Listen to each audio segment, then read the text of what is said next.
Ok, je réalise rapidement cette petite vidéo là pour expliquer un peu la plateforme TradingView, comment ça fonctionne et pour essayer d'appréhender globalement comment la plateforme TradingView est, c'est-à-dire les instruments, comment trouver les outils d'analyse et autres.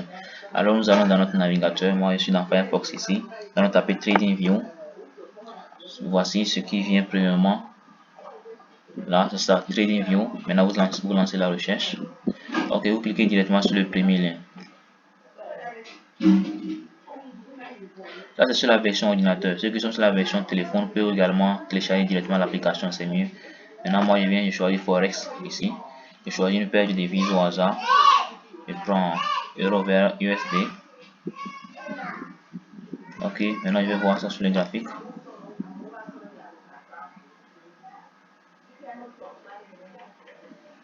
On attend un tout petit peu que ça puisse charger là. Ok, voilà, nous sommes sur la paire de devises euro USD. Bon, la time frame, tout ça, bon, ok, on va aller tout doucement. Ok, lorsque nous sommes comme ça directement sur TradingView, on peut directement voir que à ce niveau où je mets les curseurs, on peut chercher plusieurs symboles, plusieurs paires de devises qu'on veut. Vous mettez le symbole, quand il écrit dessus, par exemple, comme ça, vous voyez comment c'est venu. Du euro USD, je vais changer ça, je mets euro CAD par exemple. Voilà, donc les paires euro CAD sont venues. On m'a proposé les paires euro CAD. Voilà, je peux choisir celui-ci par exemple. Voilà, donc j'ai ici maintenant le graphique de euro CAD. J'espère que c'est bon. Ok, maintenant, après ça, je peux voir, nous venons de voir directement comment changer les paires de devises lorsque nous sommes en TradingView. Maintenant, ici, ce sont les time frames en fait. Donc, quand vous cliquez directement ici, vous allez voir les intervalles de temps que nous avons. Voilà, nous avons plusieurs unités de temps ou intervalles de temps plein. Mais, si vous voulez par exemple, si vous savez que vous utilisez régulièrement une unité de temps, c'est-à-dire un time frame, vous pouvez le mettre dans vos favoris. Vous voyez les étoiles que j'ai mis, c'est les favoris. Donc quand je sors comme ça, vous allez voir que ceux qui sont alignés ici. Ceux qui sont alignés ici, c'est ceux que j'ai mis dans mes favoris, donc je les utilise régulièrement. Maintenant quand vous cliquez sur la barre déroulante comme ça, vous allez voir maintenant plusieurs time frames. Par exemple le 5 minutes, bon le 30 minutes ici, je vais le mettre dans les favoris. Pour le mettre dans les favoris, c'est tout simplement, je clique sur l'étoile et je mets ça dans les favoris. Vous allez voir que j'ai ajouté le 30 minutes. Il n'y avait pas ça, maintenant ça a été augmenté maintenant. Voilà. Maintenant ici c'est pour changer pour les bougies. Vous allez voir que le graphique actuellement est en bougie, n'est-ce pas?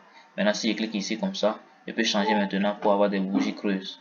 Voilà maintenant comment les bougies sont. Vous avez que l'aspect des bougies a changé. Il y a des creux à l'intérieur de chaque bougie. Maintenant je peux également changer et mettre comme ça seulement. Voilà, donc c'est mon graphique aussi comme ça. Ok. Je peux également changer et mettre quelque chose comme ça aussi. Voilà, donc c'est également ce que j'ai. Donc là aussi vous pouvez modifier autant de fois que vous voulez. Vous pouvez également utiliser ceci. Voilà comment mon prix est représenté. C'est toujours la même chose, c'est juste que ça a été représenté sous plusieurs formes, mais moi je préfère les bougies. J'ai oublié aussi de vous montrer ceci là-bas. Voilà comment maintenant ça a été représenté, mais moi personnellement ça ne m'arrange pas beaucoup plus que les bougies. Donc je reviens au niveau des bougies. Maintenant il y a plusieurs choses, vous pouvez cliquer. Maintenant ici ce sont les modèles d'indicateurs. Vous pouvez essayer de taper, vous voyez ici. C'est tout simplement ici, quand vous cliquez vous allez voir beaucoup de modèles d'indicateurs que vous pouvez utiliser, que vous allez utiliser.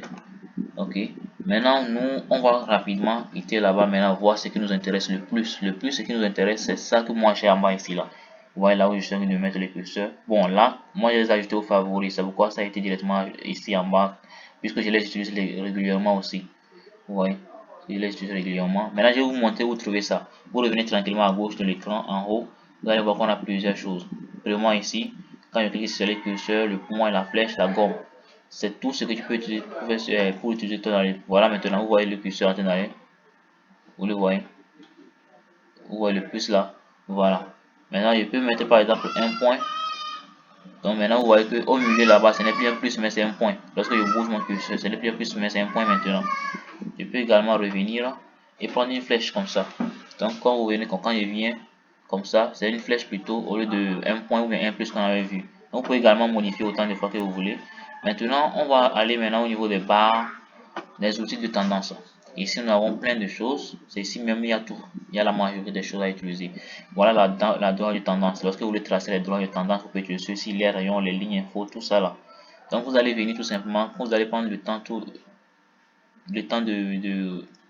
de parcourir la plateforme et de le faire régulièrement. Comme ça vous permettra de vous habituer facilement avec tout ceci, tous les outils que vous aurez besoin, dont vous aurez besoin pour faire votre analyse. Voilà. Donc la partie gauche regorge beaucoup de choses. La partie gauche de votre écran lorsque vous êtes sur le PC, sur TradingView. Voilà. Après ça, vous pouvez venir maintenant à ce niveau.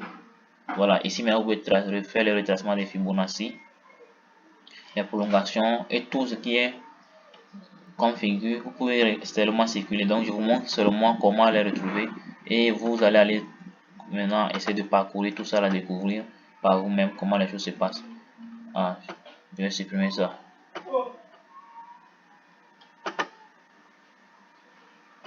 Voilà. Maintenant, je viens ici maintenant pour voir maintenant. Oui, je viens de parcourir ça, je pense. Bon, même si je n'ai pas parcouru ça, vous pouvez également le parcourir. On va les parcourir ensemble en même temps.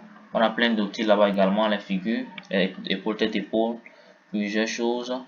Les figures de triangle et autres, vous pouvez les trouver ici, les vagues d'Hélios. Bon, vous venez ici maintenant. Pour trouver par exemple, ou prendre une position longue, c'est-à-dire acheter ou bien prendre une position short ou bien vendre, c'est les deux outils. Vous allez voir que j'ai coché sur les étoiles parce que je les ai mis en favori. Regardez en bas ici, ça c'est pour une position longue, ça c'est pour une position short. Du coup, moi je les ai ajoutés parce que je les utilise régulièrement. Ce n'est pas tout le temps que je vais retourner de l'autre côté pour cliquer, dérouler la liste et puis trouver ça. Non, il y a juste ça en bas ici en même temps et puis ça me facilite la tâche quoi. Du coup, maintenant je reviens tout simplement vous montrer qu'il y a plein d'outils à ce niveau également que vous pouvez vous-même parcourir et puis découvrir. Pareil ici. Voilà, nous avons plein de choses, les flèches, les pinceaux, tout ça, vous pouvez faire vos dessins avec. Ici, quand vous voulez écrire du test, ouais, ça passe aussi. Lorsque vous tracez une ligne de tendance, vous avez quelque chose à écrire du test ou quoi que ce soit. Vous pouvez utiliser ça aussi, vous pouvez utiliser cette partie. Maintenant, ici, c'est les icônes. Voilà, vous pouvez ajouter également des icônes. La plateforme regorge tout, même si c'est le téléphone également, il y en a. Là, c'est pour faire des mesures. Mais il y a encore, voilà, je viens de dérouler en bas. Il y a plein d'outils. Vous pouvez également très vite essayer de vous habituer, d'explorer la plateforme. Il y a plein de bonnes choses là-dedans. Maintenant, je pense que le plus important est là. Tu as ton graphique, tu veux tracer une droite de tendance. D'abord, il faut voir l'unité de temps dans laquelle tu veux faire ton analyse. Je vous ai montré comment trouver l'unité de temps. Après, si vous voulez les bougies ou bien quoi que ce soit, je vous ai montré comment le faire. Maintenant, si vous voulez les outils pour faire votre analyse, les droits de tendance, les positions, le retracement des Fibonacci et tout ce qu'il y a, je viens également de vous les montrer. Donc, je pense que l'essentiel est fait. Ok, alors à vous maintenant de parcourir tout le temps la plateforme parce que vous ne pouvez pas le maîtriser d'un jour à l'autre. C'est à force de travailler, c'est à force de vous entraîner régulièrement que vous allez vous habituer.